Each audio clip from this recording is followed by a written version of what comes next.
I'm Bill Mavity. I was taking a walk along my gravel road Thursday morning and got a call from Nate Tim saying, gee, you got an opening, we'd like to have you come fill in. And it was fine to do that. When I got here today, I had a packet waiting for me about an overlay district in Dunn County. And I'm not that familiar with it, but we have another attorney here, Bill Lamb, who, if you have any questions about this one, you can certainly direct them at him. I think I'll sit down. Duncan. I live in Duncan. First of all, I'm not speaking for the Pepin County Board of Supervisors. You're fine. You're fine. I am a Pepin County supervisor. But what I am speaking for are the villages of Stockholm, the village of Pepin, and the two towns of Pepin and Stockholm. These four communities make up the southern part of Pepin County. They stretch from the Pierce County boundary, just downriver from Maiden Rock, all the way to the Chippewa River, and then back inland a number of miles. This area it has about, I think about 14% of the landmass of the county, and provides 36.2% of the property tax base. It's an area that has a lot of tourism, recreation, lots of nice places down there, and the property values, homes built on the bluffs, quite a high value. I've been on the county board. I was elected in April of 2012, and I had been appointed to the board some months earlier. And I actually did not plan on getting appointed to the board, but there was a vacancy. So I went to the town boards who would be recommending somebody, saw as an opportunity to educate them about frac sand. And talked about, I thought the towns ought to have the power and the authority to control this as opposed to counties. And lo and behold, they recommended my appointment, and I got appointed, and I ran and was elected. Pepin County is unique in a couple of ways. One, we don't have any comprehensive zoning in all of Pepin County. We have one overlay district that was passed in 1994. That was the Mississippi River Bluffland Protection Zoning Code. And overlay district, remind me what exactly that means? Overlay district, and if you look at your handouts, maybe I should go through the handouts first so you know what you have. The first thing that you have here is the statutory authority for a county to pass a overlay zoning ordinance. An overlay district can be any area where the county and towns have that authority as well to do overlay zoning. But it is designed to protect things within that district from incompatible uses. And what we're doing in the area where I am, we're actually banning frac sand mining in an overlay district. But the first handout is a portion of Wisconsin Statutes 59.69, and it's Section 4, the extent of powers that is relevant to the overlay zoning authority. This also gives a county, and there's a similar statute for towns, the authority to regulate anything, pass any ordinance that they want to, even if it's not mandated or permitted by any other statute, if that town or that county believes it's in the best interest of the area. In other words, is it necessary to protect the health, safety, and welfare of that town or that county. If you look at here, the part that's highlighted, the extent of power, then you go down to subsection C. Are there any more of these from the gentleman? It's in the, I'm sorry. There are more. Here we go. I'd like to have the Subsection C says that the county here has the authority to designate certain areas, uses, or purposes which may be subjected to special regulation. And up in the extent of power, it talks about one of the things that you can do under this authority is to prohibit uses as well. The second part of your materials, there's a page 22, from a zoning manual put out by the Department of Extension University of Wisconsin Extension Division, which shows the bottom part of that page, some of the purposes, some of the uses for the overlay zoning district. So clearly, in this case, counties have the authority to establish a overlay district, and within that district to strictly regulate or to ban land uses or activities that the county feels would jeopardize other things within that district that ought to be protected. Can a township do it? I believe that the Home Rule Authority, which is in the state constitution, and it's codified in, I think, 62.37, I'm not sure, but it's one of the village power statutes, gives the towns the same authority to do overlay zoning. Now, it's easier for a town to do that on its own if the county, like Pepin, doesn't have any comprehensive zoning. If you've got comprehensive zoning, there's extra steps that a town has to go through to do it. Again, back to the materials, the next part is the proposed Great River Road Preservation Zoning Code, which I really want to talk about, and then the final item is the map. Let's look at the map first. This is a map of the southern part of Pepin County. That will be the last item in your materials that I handed out. This shows the area where there's the two townships, Stockholm and Pepin, and the two villages, Stockholm and Pepin, which are in the yellow area. And the blue up in the upper left, the top part of it is green or blue, is the the Mississippi River Bluffland Protection Zoning Code. All of that has been encompassed into this new overlay district. So everything in green and blue along the river is now part of our proposed overlay district zoning area. When you do any type of zoning, there's a number of things that are involved in it, but you got to have a good purpose for it. You want to protect something. You want to make something protected from incompatible uses. And to do that, you've got to have a statement of fact or a finding of fact, the reasons that you need to do it. And an overlay district or any zoning has to have findings of fact that are actually supported by some studies, some facts, some findings. Because when it's challenged, for the most part, courts have to defer to legislative acts by towns and counties. It's very differential. But what they look at is to see if there's any rational basis for the regulation. And the U.S. Supreme Court, looking at that same issue, has said even if it's a debatable point that the county or the town had in passing the ordinance, that's good enough. That can't be overturned. And that's dealing primarily with the due process and the equal protection, the takings issue type of challenges that might be brought. Our proposed ordinance, and before I go into it, let me give you a quick history here. I'm an attorney, so I've got an advantage over most county boards. There's not many attorneys that are on county boards. And that advantage, in large part, is being able to see through some of the flim-flam, some of the phony stuff that's thrown at the board.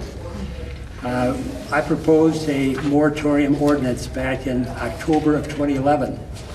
And the same lawyer that the other attorney was talking about, well, it was Bill Thiel from Well, Pren, Ricci, and I don't quite know all the names. He blindsided me the 2 days before the zoning meeting and our zoning committee meeting, and said that moratoriums are illegal. There's no authority for counties to pass it.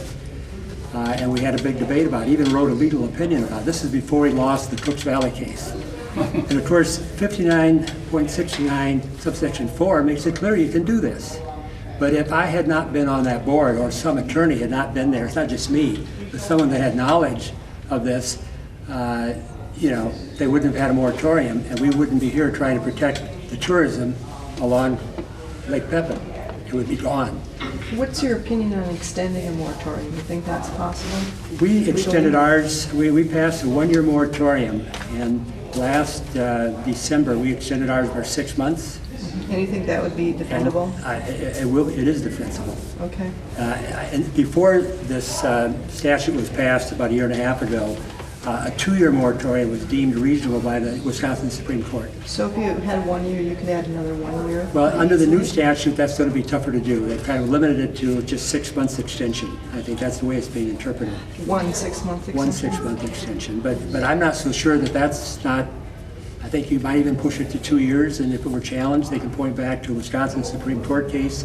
And I don't know that the mining companies would want to challenge that for 6 months, because if they lost that, they'd be losing the value of what they think they have in that new statute. Let me go back to the findings of fact. We have a zoning administrator that opposed the moratorium. In fact, he's the one that brought in the attorney, Bill Peel, to challenge it. They're doing the same thing this time. They're opposing this. So this did not come from our zoning office. This came from a group of citizens who formed a private nonprofit corporation, a 501c4, which allowed them to do legislative stuff. And they retained Paul Kent to do a overlay zoning district for them. Paul Kent is an attorney from Madison that's worked primarily for citizen groups and for individuals, although for some towns as well, in the area of frac sand mining, a good environmental lawyer. He prepared this overlay district that had a lot of extra zoning in it, things about sizes of lots and this sort of thing. And the group that I was working with, this 501c4, had lots of farmers and lots of conservative town board officials and that kind of thing. They didn't want any more zoning.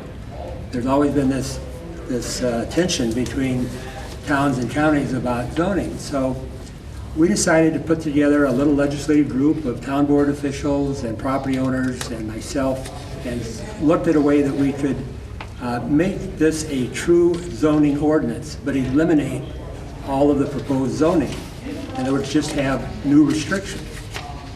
The way we did it, and I think it's absolutely legal, although this hasn't passed the board yet. It's passed the zoning committee, and we've been through our public hearing last week.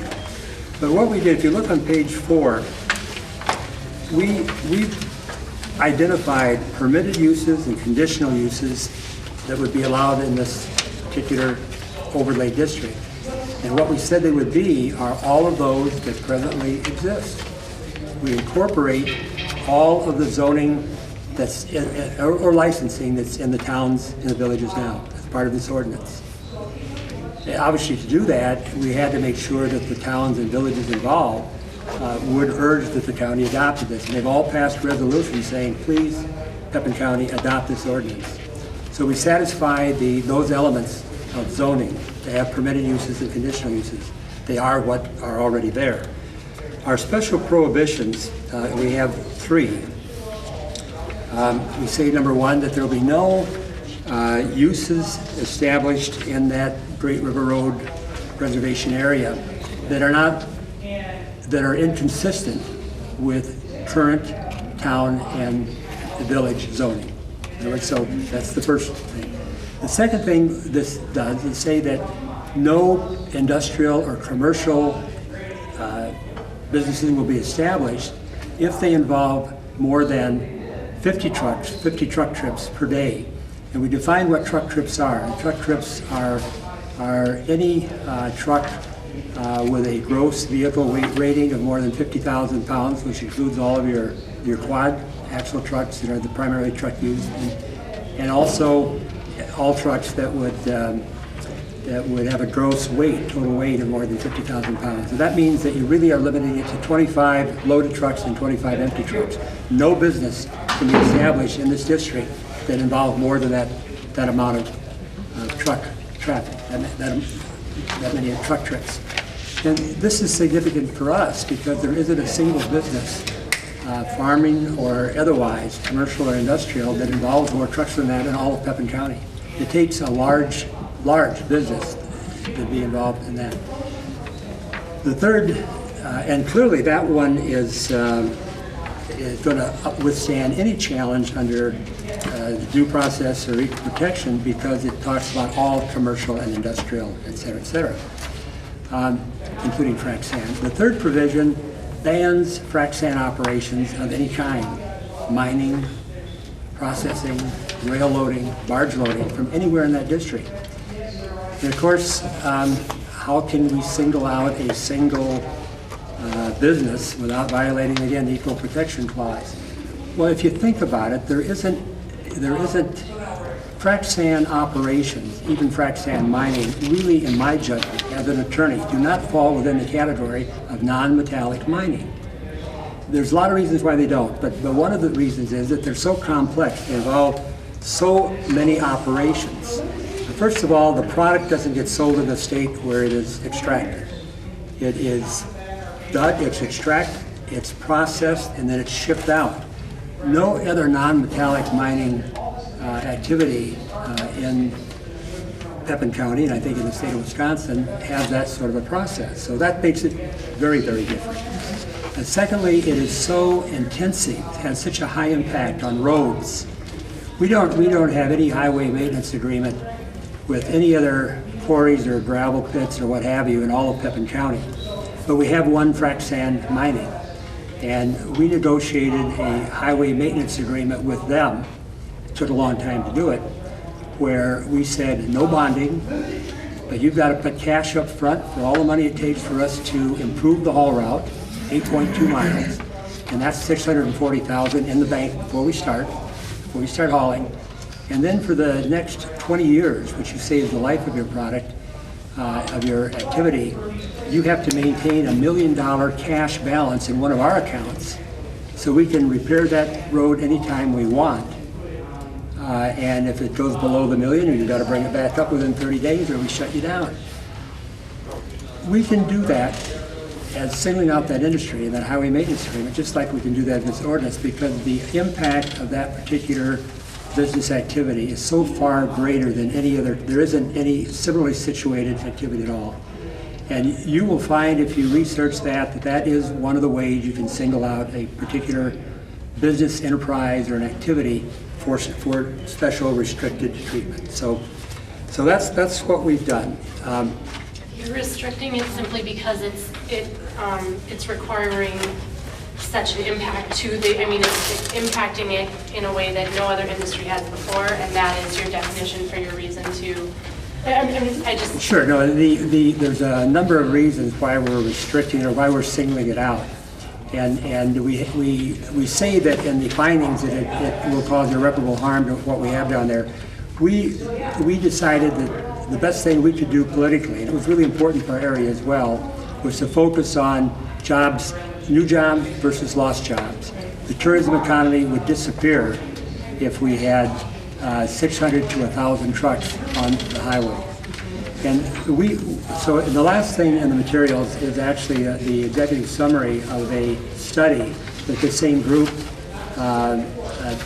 did. They retained 2 professors from the University of Wisconsin, and as you will note in the summary, they said that on page 2, to summarize, we are confident that A, the impressive amenity endowments in the Stockholm and Pepin districts contribute to higher property values, healthy population, real estate growth, and more tourism activity relative to the remainder of the county, and B, frac sand operations and transport, absent the proposed ordinance, this one, has the potential to significantly impair property values and tourist activity in Stockholm.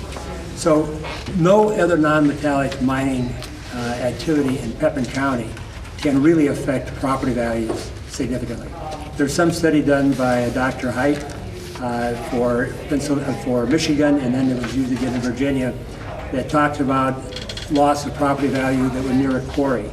But from a county perspective, in terms of defending, singling them out, we know that the property values, I should say, we have a rational basis to believe that the property values would go down and that we would lose many more jobs than what would be gained.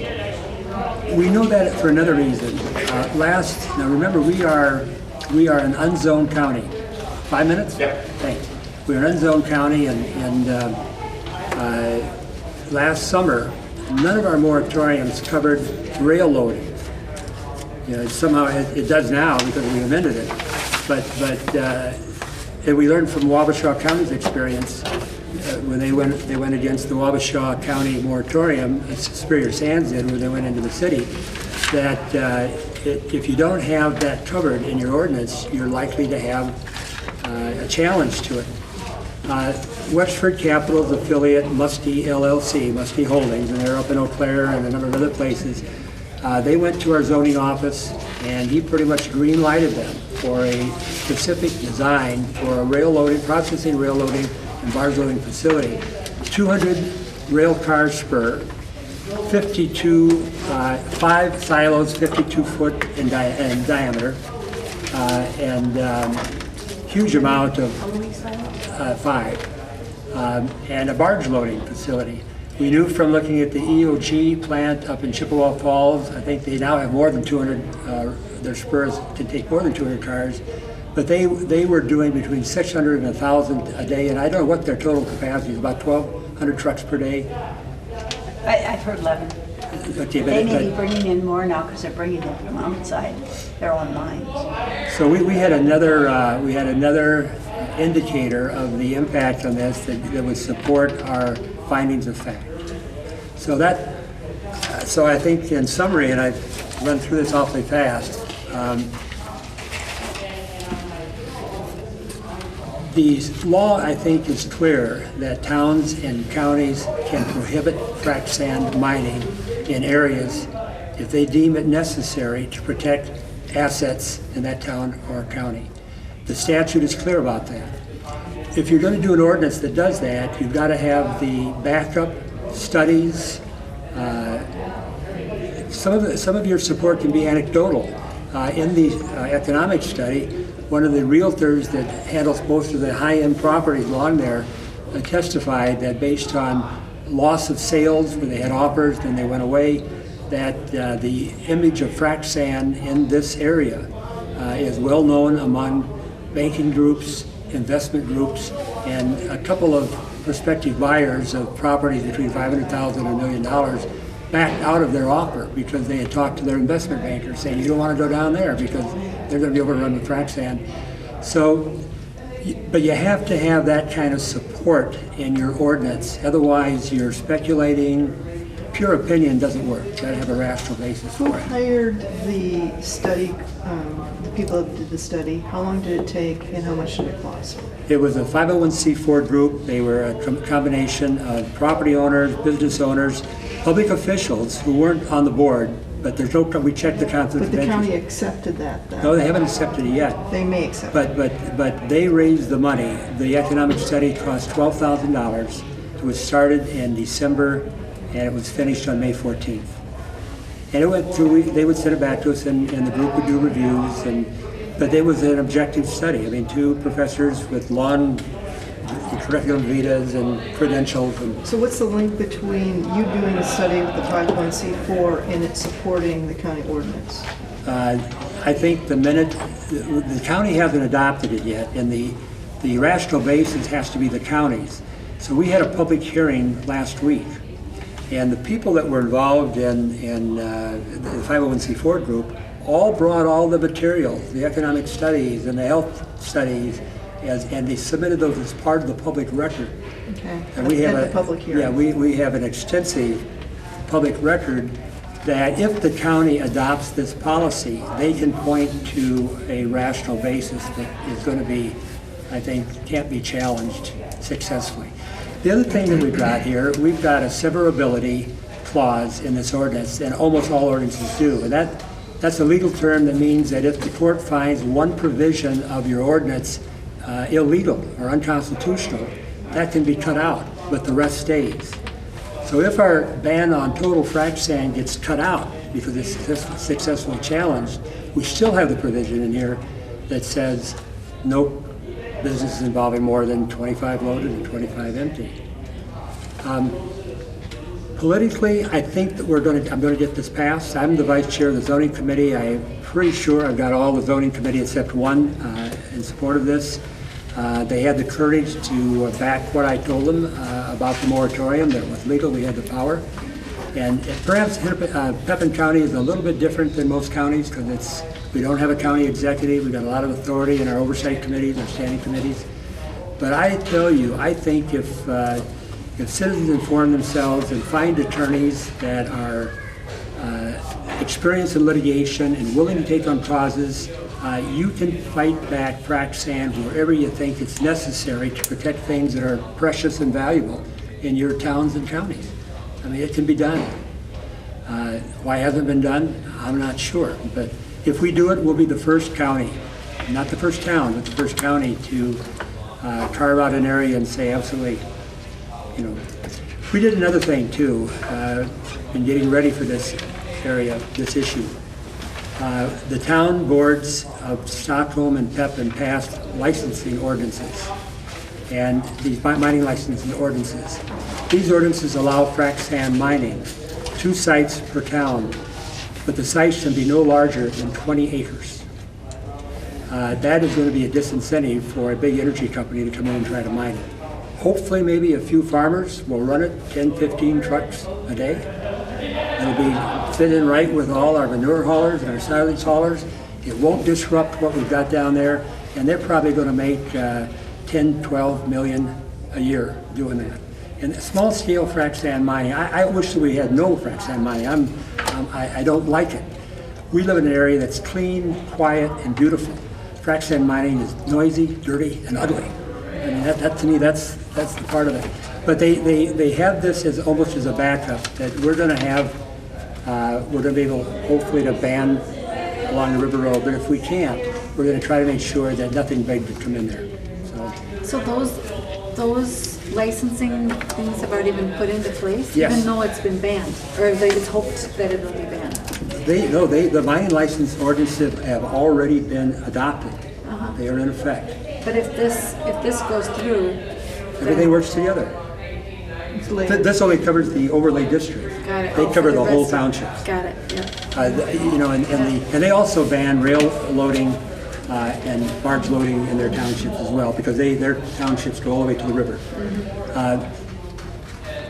You know, the difficulty in doing this for almost everywhere else that I've been and talked to people is the politics. You've got to have people that are willing to work together, that are knowledgeable, and they've got to organize in a way where they have some clout. By organizing, I don't just mean grassroots organizing. You got to try to get people elected to your town boards and your county boards, and you know, be willing to go out and try to raise money to get some stuff done. So, What's the reason you didn't try to ban it throughout your county as opposed to just in this particular district? I did not believe, and I don't believe, that I could get the votes to do that. So what do you look for? You know, you look for the things that really are very important that you need to protect, and the farmers would not have. I mean, they are strong people in terms of their right to use the property, the highest economic value. But in terms of doing it the way we did it, the farmers are supporting us. The only farmer that isn't supporting us has received $850,000 in federal subsidies in the last 12 years and wants to harvest the sand on his property now. So it's a greed issue. And we only had, at our public hearing, 135 people. I think there were 34 that spoke in favor, another 40 that submitted materials, and 2 people spoke against. That's another help for us for you know, getting it passed. So, thank you very much. Any questions at all? None of these, what you're talking about, affect the companies that are already operating in Pepin County? None of them would be covered by these restrictions, because the restrictions are at a high enough level in terms of the truck traffic. We're not regulating truck traffic. We're regulating businesses that involve more than X number of trucks. There aren't any businesses in Pepin County, let alone in this district, that involve that many. But there's already 2 mines operating. You know, there's one mine. There's one mine operating now up in Frankfort County. I mean, up in Frankfort Township, but not in our district. These regulations apply to this overlay district. The 2 towns that have, we know that they cannot generate more than 30 trucks per day on a 20-acre site. You know, and then the economics of where they take it. If there's no rail loading, no barge loading, where are they going to drive it from to Eau Claire? They're going to go on county roads when they know that this Mr. Mavity, who's chair of the highway committee, is going to make them put up cash, you know, to, I mean, you know, it's. We're meeting in the cafeteria. Okay. Last session. I do. Does anybody?